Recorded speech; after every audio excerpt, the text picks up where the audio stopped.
Alright YouTube, we got our intake off, and here's a look at it. And you can see it's pretty dirty. I'm going to take a vacuum cleaner and clean all this out.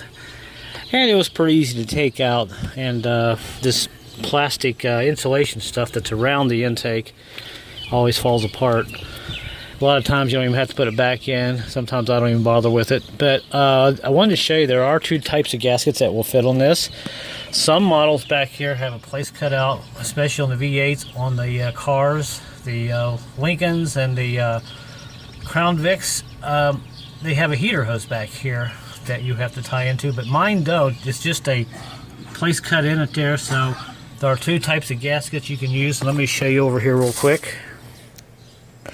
So here is the setup. Now here's the other set of gaskets that I had that I bought earlier, and I didn't think I'd ever use them because they did not fit the Expedition, but this will fit on this intake. Now, what I was talking about just a second ago about the heater hose, here is the new gasket I am going to be using.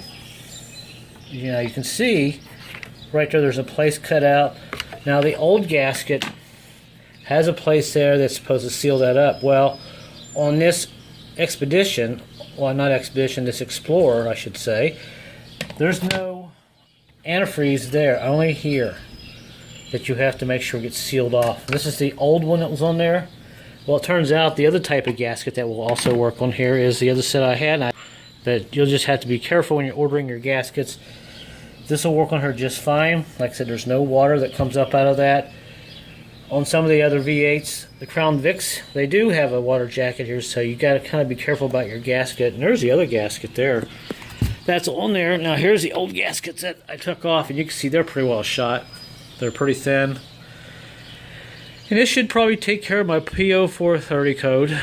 So all I have to do now is go ahead and stick this back on there. This is the front of the intake looking forward. Now on the front you have a couple of heater hoses. You got to make sure those have good seals in it. Right there. That goes on like that. And that goes like that.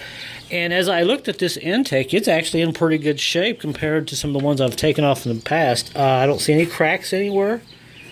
Everything looks pretty good. It's a little bit of a blemish there, but that's not a big deal. And certainly nothing on this side. It's in pretty good shape. And this side's in pretty good shape. And if you look down in there, see that hole I was telling you about? It's actually capped off, so there's no antifreeze that goes in there. And there's the hole I was talking about, and to prove that, see that wire right there? It comes out on the bottom. I think you can see it there. Stick it back in there one more time for you. But this wire jacket, this hole is not even connected.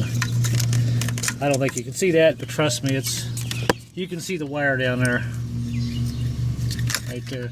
So that gasket will work on this. That's great because I've had that gasket kit there for quite some time.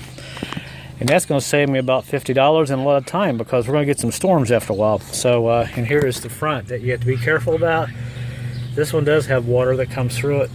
So, alright, so we'll go ahead and clean this up and finish up. Alright, I guess the other word of advice is just when you order your gaskets, be careful. Make sure you get the right part number and all that. And there's the top of the intake, and I couldn't find any other cracks anywhere. I'm also going to be replacing this gasket. I have that.